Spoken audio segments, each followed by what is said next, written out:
Partner! Ay! Eto na. Nagpaparamdam na naman ang ating Mahiwagang Burnay!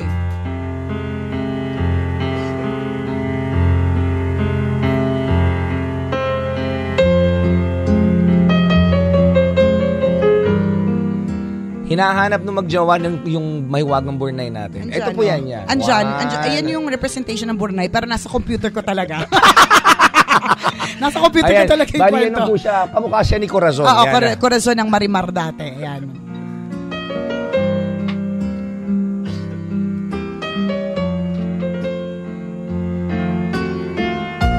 Habang naglalaro sa playground, ay napansin ng batang si Sam ang isang batang babae na tila malungkot at walang imik sa may duyan.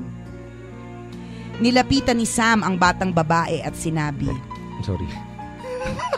Amoy longganisa. Hindi ko napigilan, sorry. Ang baho, super.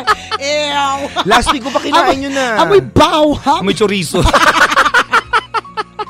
Nung Wednesday pa yun last week Nakakalurk. Sorry, di ko po sinasadya. Okay, take 2. Nanggugulo ka Ulitan. Habang naglalaro sa playground ay napansin ng batang si Sam ang isang batang babae na tila malungkot at walang imik sa may duyan. Nilapitan ni Sam ang batang babae at sinabi, Bata, bakit malungkot ka? May umaway ba sa'yo? At sumagot naman ang batang babae, Birthday ko kasi ngayon, pero wala akong natanggap na kahit na anong regalo mula kay mama at papa. Nakakalungkot talaga. Wawa naman. Dahil dito ay nagpunta si Sam sa may hardin at pumitas ng mga bulaklak. Pinagsama-sama ito ni Sam sa isang bugkos at ibinigay sa batang babae. Oh, eto na ha. Huwag ka nang malungkot. Happy birthday, ang bati ni Sam. Sweet naman. Wow! Ang cute naman ng mga bulaklak na ito. Maraming salamat ha. Mahilig talaga ako sa mga sorpresa. Ano bang pangalan mo? Tanong ng batang babae kay Sam. Ako si Sam. Ikaw, anong pangalan mo? Ako naman si Jen. Salamat Sam ha. Gusto mo, maupo ka sa swing at iduduyan kita? Yes naman, bata pala, gumaganyan na. Lumalab life na. Gusto mo, maupo ka sa swing at iduduyan kita? Alok ni Jen kay Sam. Sabi nila, ano mo naman, love life agad, yung pa pwedeng friendship muna. Kaya nga, judgmental tayo partner. Advance mag-isip. O sige, lakasan mo yung pagtulak ha. Gusto ko, malakas na malakas. Masayang sabi ni Sam. At nagpatuloy sa paglalaro sina Jen at Sam. Naging matalik na magkaibigan ang dalawa hanggang sila'y magdalaga at magbinata. Yan na alam na this.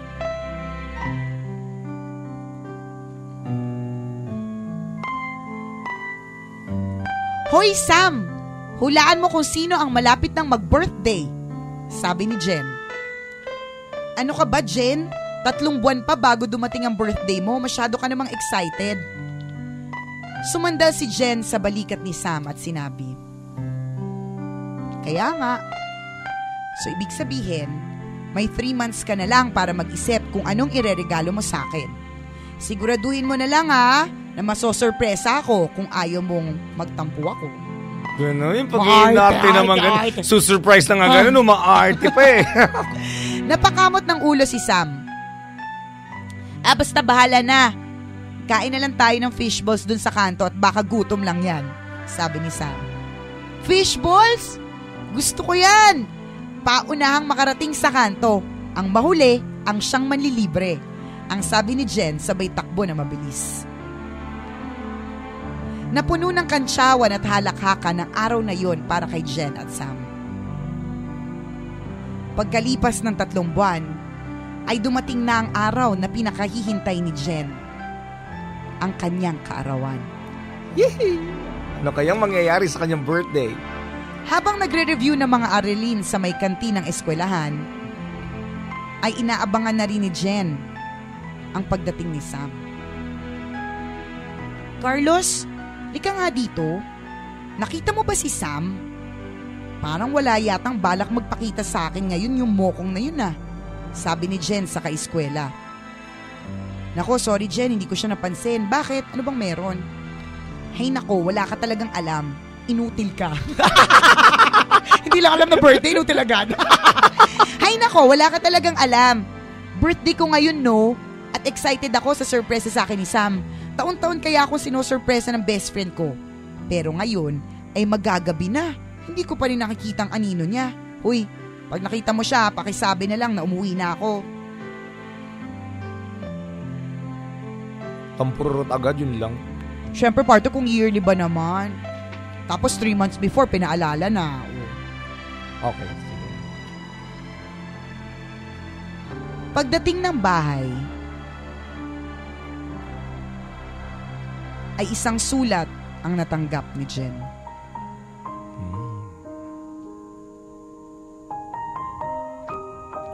Jen, anak, may hinatid na sulat yung kartero kanina. Inilagay ko dyan sa ibabaw ng tukador. Sabi ng nanay ni Jen. Thanks, ma. Kinuha ni Jen ang sulat at binasa.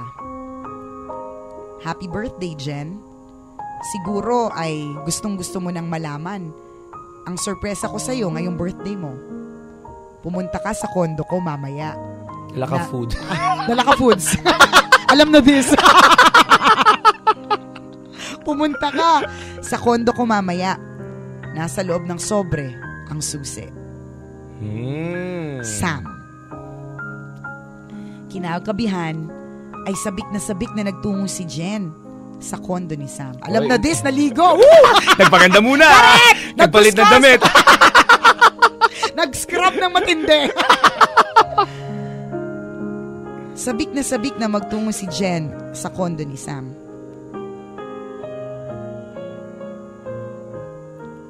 Inilabas niya ang susi at binuksan ang kwarto ni Sam. Pagpasok niya sa loob, ay bumungad sa kanya ang kahon-kahong mga regalo na napaliligiran ng magagandang palamuti at ilaw. Tila ito na ang pinakamaligayang araw sa buhay ni Jen habang napaliligiran siya ng napakaraming mga regalo mula kay Sam. O ikaw na maganda, balingkinitan at 24 ang waistline. Diba? Babaeng walang force, babaeng walang split ends. Ikaw na talaga ang makinis, kaakit-akit at lahat-lahat na. Tila ito na ang pinakamaligayang araw sa buhay ni Jen habang napaliligiran siya ng napakaraming mga regalo mula kay Sam. Sam, nasan ka na? Magpakita ka na. Nandito na ako. Ilang sandali pa ay napansin ni Jen ang isa pang sulat para sa kanya na nasa ibabaw ng lamesa. Baka pera laman, partner. Baka nga eh. Wait lang. GC. Teka, kaka-excite. Baka Sodexo. Sodexo gift certificate. Naalala ko lang kasi may 200 ako dito. Siguro may 200 para ako Sodexo dito. Ilang sandali pa ay napansin ni Jen ang isa pang sulat para sa kanya na nasa ibabaw ng lamesa. Dear Jen, naalala mo ba yung araw na nag-fishballs tayo? Nung mga nakaraang buwan? Sobrang saya ko ng araw na yon. Tawa tayo ng tawa, kaya napagkamalan tayong krung-krung ng mga tambay sa kanto. Alam mo, habang kinukulit mo ko noon tungkol sa birthday mo, nakita ko sa mga mata mo ang isang simpleng kaligayahan. Tila umaasa ka ng isang malaking sorpresa mula sa akin. Kaya naman, pinaghandaan ko talaga ang araw na ito. Marahil iniisip mo ngayon na nagtatago ako sa likod ng kurtina at bigla na lamang lilitaw sa harapan mo. Na walang saplot. Tama. I'm ready. Hindi no friends lang sila. Walang ikaw palibas yung mga friends mo, chinuchuva mo. Walang ganap na gano'n. Wala. Huwag ka magulo. Nakikisingit ka sa sulat ni Sam eh. Wala. Ina-anticipate ko lang yung mga pwede mangyari. Marahil iniisip mo ngayon na nagtatago ako sa likod ng kortina at bigla na lamang lilitaw sa harapan mo. Ikinalulungkot ko, pero hindi ganon ang mangyayari. Gustuhin ko man, pero hindi na ako makakarating sa birthday mo. Wala. Patawad, Jen. Pero may kailangan kang malaman. 3 months ago, na-diagnose ng mga doktor na may brain cancer ako. At dahil hindi na naagapan, ay tinaningan na nila ako ng ilang buwan. 3 buwan akong lumaban at pinaghandaan ang araw na ito. Bago ako mawala, ay gusto kong ipunin ang lahat ng mga regalo na makakaya ko para sa kaarawan ng isang espesyal na babae sa buhay ko. Oh. Ang taong nagpapasaya sa akin sa tuwing nalulungkot ako. Ang taong napagsasabihan ko ng mga sikreto ko. Ang taong laging nagpapaalala sa akin na napakasarap mabuhay sa mundo. At ikaw yun, Jen. Ipangako mo sa akin na hindi ka mandadaya.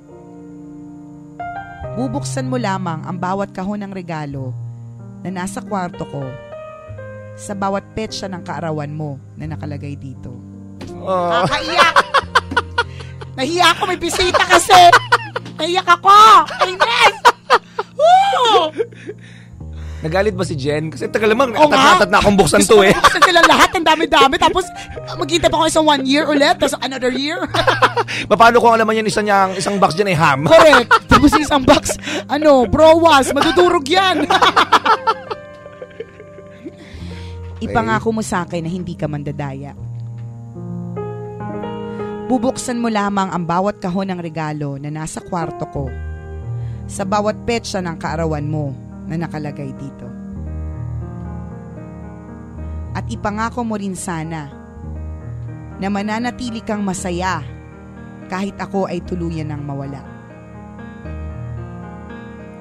Dahil mawala man ako sa tabi mo, ay mananatili pa rin sa iyo ang pag-ibig ko.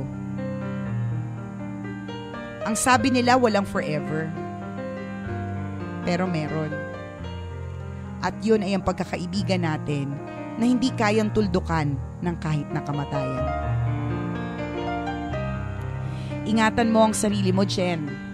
Mahal na mahal kita. Ang iyong best friend, Sam. Yun lang, friend zone. Sa gitna na lang friend zone ka. Si babae, asang-asan na eh. Ay. Tapos friends lang sila. Okay. Magkahalong lungkot at saya ang naramdaman ni Jen sa naging sorpresa sa kanya ni Sam. Nangako siya sa kanyang kaibigan na mananatili siyang matatag sa gitna ng mapait na karanasan. Sa puntod ni Sam ay inilagay ni Jen ang ilang piraso ng mga pinatuyong bulaklak na kanyang iningatan ng matagal na panahon. Ang mga bulaklak na ito ang siyang unang sorpresa na natanggap niya mula kay Sam. Simbolo ng dalisay na pagmamahal ng isang mabuting kaibigan.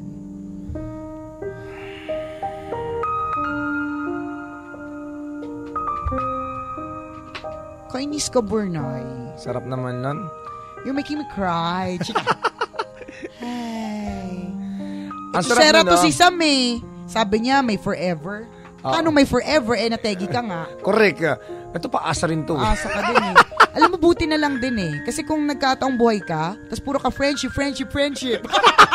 Mas masasaktan yung girl. Aawayin ka ni Jen. Hey, pero nakakatuwa. Nakakatuwa lang. Kasi yung makakatagpo ka talaga minsan sa buhay mo ng taong Ite-treasure ka, ituturing ka ng higit pa sa isang kaibigan. Correct, na ipaparamdam sa'yo na ikaw yung pinakamagandang babae sa mundo. Totoo. Ipaparamdam sa'yo kung paano dapat maramdaman ang feeling ng minamahal. Correct. Diba? Who would have thought na nung bata pa kayo na tumutulo pa yung uhog mo mula sa ilong mo, di ba? Parehong kayong inosenteng Correct, eh. Ay doon magsisimula ang lahat. Isang malalim na pagkakaibigan. Napaka-importante pag nakatagpo ka kabisyo ng kaibigan na ang higit sa iyo ay kapatid, turing sa iyo higit pa sa isang kapatid, na ang turing sa iyo ay higit pa sa jowa. Ipagpasalamat mo yan. I-treasure mo siya. Correct, kasi bihirang makatagpo ng ganyang tao. Tama, kasi marami tayong kaibigan, marami tayong matatawag natin ng mga taong nakapaligid sa atin. Tama. Pero hindi sila lahat totoo. Correct. Yung iba dyan, nandyan lamang kapag kailangan ka. Kapag ka may gimmick. Kapag masaya lang. Kapag masaya. Totoo. Pag may outing ang tropa. Pero pag panahon na nangangailangan ka, may sakit ka, may sakit yung nanay mo, may sakit yung mga magulang mo, nasan sila? Hindi mo na sila mahagilap. Yung mga tunay na kaibigan, talagang nandyan. Ano't ano pa man. Tama. Real friends are treasures in life. Correct. True legend. Ingatan natin sila, mga kaibigan. Tama. Thank you, may Wagang Burnay. Isa na namang napakagandang kwento ngayong araw na ito. Ang mga kwento po ng Mahiwagang Burnay ay mababasa niyo po sa aming Facebook fan page. I-search lang po, Tambalan! Like, share ng share para marami ang ma-inspire sa kwentong ito. Yaha. Asa mga kabisyo, enjoy the rest of your Wednesday. Smile. Kasama niyo pa rin ang inyong paboritong tambalan sa radyo. Ang boss si Nicole Yala. At ako naman, si Cambio Keng Chris Chuper. Na nagpapaalala, walang matatag na relasyon sa malanding may determinasyon. Yun!